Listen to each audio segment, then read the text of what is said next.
মূল বিষয় যেটা হলো যে আমরা তো এআই বাস্তবতার মধ্যে প্রবেশ করে ফেলেছি। এখন আসলে আমরা এআই ভালো মন্দ এগুলো বিচার বিশ্লেষণ করার অথবা এটা থেকে পিছিয়ে আসার কোনো সুযোগ নাই। তো আপনি যখন একটা বাস্তবতায় ঢুকে গিয়েছেন তখন এটাকে কিভাবে ফেস করবেন, এটাকে কিভাবে আপনার জীবনের সাথে অ্যাড্রেস করে কাজে লাগাবেন, সেটা এখন গুরুত্বপূর্ণ বিষয় আর কি। তো আমার কাছে যে বিষয়টা মনে হয়েছে যে বাংলাদেশে আমরা শুধুমাত্র এআই না, যে ইন্টারনেটের যে পেনিট্রেশন গ্রাম পর্যায়ে যেভাবে গিয়েছে, তো পৃথিবীর অনেক দেশ আমাদের মতো যারা একটু গরিব দেশ, যারা অনুন্নত উন্নয়নশীল দেশ, তারা কিন্তু ইন্টারনেটকে ব্যবহার করে তারা পভার্টি সাইকেল থেকে বের হয়ে আসছে। হ্যাঁ, তারা তথ্য প্রযুক্তির বিপ্লব ঘটিয়েছে।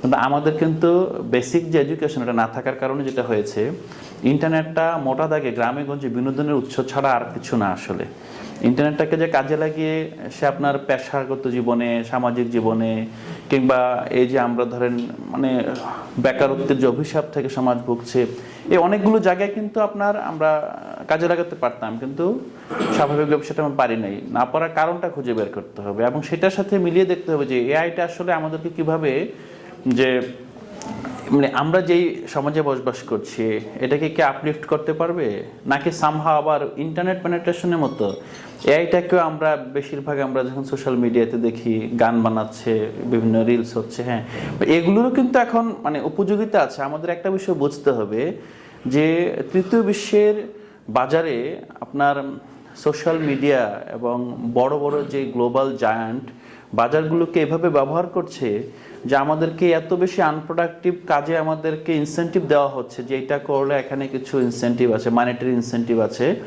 একেবারে গণহারে সবাই ওগুলো নিয়েই ব্যস্ত থাকে। কিন্তু এগুলো যে সত্যিকার অর্থে আমার প্রয়োজন কিনা এটা কিন্তু আর আমরা বুঝতে পারি না। একটা রাষ্ট্র যখন পরিচালনা করা হয় আগের দিন থেকেই, আপনি যদি একদম মানে রাষ্ট্রের পূর্বে যে সাম্রাজ্যগুলো ছিল, যেখানে আপনার রাজার যে প্রভিন্স ছিল, প্রিন্সলি স্টেট ছিল, সব জায়গায় তারা কিন্তু এখন একটা শ্রম বিভাজন করত যে আমার আসলে কতজন ইঞ্জিনিয়ার লাগবে, কতজন হাকিম লাগবে, ডাক্তার লাগবে, কিংবা আপনার এখানে শিক্ষক লাগবে কতজন, কৃষক কেমন লাগবে, এটা কিন্তু একটা রাষ্ট্রের পরিকল্পনার অংশ।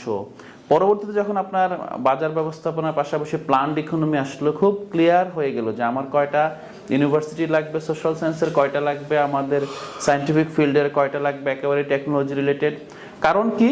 কারণ হলো এই সমাজটাকে ধরে নেওয়া হয় যে এই সমাজটা মানে একটা ক্লোজড সোসাইটি, যে আমার এখানে বিপদে আপদে যে কোনো সময় আমার প্রয়োজন যাতে আমিই মেটাতে পারি।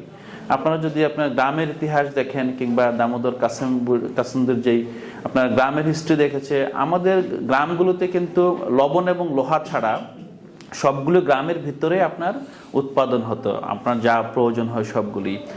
রাষ্ট্রকে আমরা কোভিডের সময় দেখেছি, যখন যোগাযোগ বিচ্ছিন্ন হয়ে যায় তখন কিন্তু আপনার নিজের যদি না থাকে তখন আসলে কেউ আপনার পাশে দাঁড়ায় না।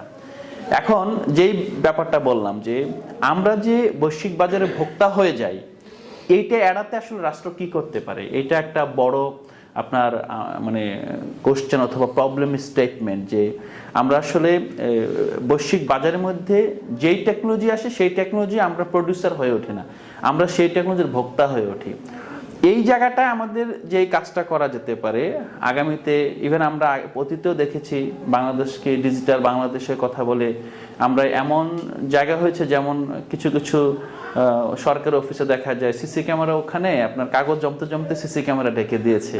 মানে হলো যে এমন অবস্থা যে মানে সিসি ক্যামেরা দিয়েছে, এটা একটা টেকনোলজির একটা সার্ভেলিয়েন্স এবং নিরাপত্তার একটা আপনার ইনস্ট্রুমেন্ট, কিন্তু একই সাথে যেই প্রক্রিয়া তারা ফাইল ম্যানেজ করছে, কর্মকাণ্ড করছে, সেই কর্মকাণ্ড আপনার সেই সার্ভেলেন্স এবং আপনার নিরাপত্তা ব্যবস্থাকে ঢেকে দিচ্ছে।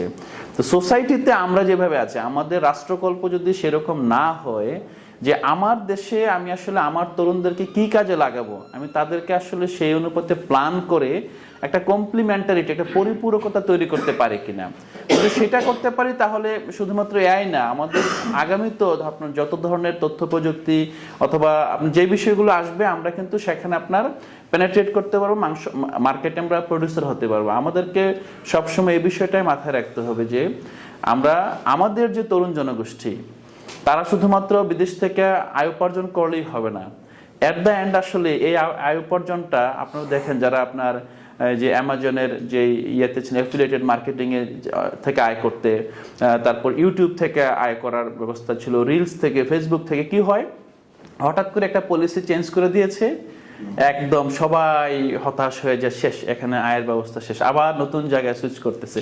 তার মানে হলো যে এই প্রযুক্তির যেই খেলাটা, এটার আসলে রেফারি কোথায়, এটার চাবিটা কার কাছে, এটা আমাদেরকে বুঝতে হবে। যে আমরা আগামীতে যেইভাবেই বাংলাদেশে যেই প্রযুক্তিকে অ্যাডপ্ট করি না কেন, রাষ্ট্রের পলিসির এবং বিশেষ করে আমাদের শিক্ষা ব্যবস্থা, কারণ এটা একেবারে ওতপ্রোতভাবে শিক্ষার সাথে যুক্ত, এটা এমনভাবে একটা সিস্টেম ডেভেলপ করতে হবে যে চাবিটা যাতে আমার হাতে থাকে। হ্যাঁ, আমরা অন্যের হাতে চাবি দিয়ে আমরা যতই চেষ্টা করি আসলে হবে না। আমাদের আগামীতে বিশেষ করে সামনে যেহেতু নির্বাচন হচ্ছে, আমরা অধীর আগ্রহ অপেক্ষা করছি যে একটা ডেমোক্রেটিকলি ইলেক্টেড গভর্নমেন্ট হতে পারে দেশ পরিচালনা করবে। সেই ক্ষেত্রে কিন্তু আমাদেরকে মানে এই গণঅভ্যুত্থানের পর যেটা হয়েছে, আমরা গত 1.5 বছর অন্তত এই জিনিসটা অনুভব করেছি যে বাংলাদেশের নাগরিকরা মোটা দাগে সবাই মত প্রকাশে স্বাধীনতা অনুভব করেছে, সবাই আসলে যার যার মতো করে তারা নিজের চিন্তা প্রকাশ করতে পেরেছে। এবং শুরুর দিকে যা হয়েছিল, ঢাকা বিশ্ববিদ্যালয় এবং আশেপাশে কোনো অডিটোরিয়াম পাওয়া যেত না, সবাই কথা বলতে চাচ্ছে, সবাই আলোচনা হচ্ছে সব কিছু নিয়ে, এটা এখন একটু কমে গিয়েছে। কিন্তু একটা বিষয় বুঝতে হবে যে রাষ্ট্রের প্রতি অথবা আমাদের যেই নিজের সমাজ ব্যবস্থার প্রতি, এটার প্রতি যদি আমাদের যে অধিকার আছে, আমাদের যে এখানে ওনারশিপ আছে, আমরা যে স্টেক হোল্ডার, এটা যদি আমরা ভুলে যাই, তাহলে আসলে এটা আর আমাদের হয়ে উঠবে না। তো আমাদেরকে এই জায়গায় ভিজিল্যান্ট থাকতে হবে।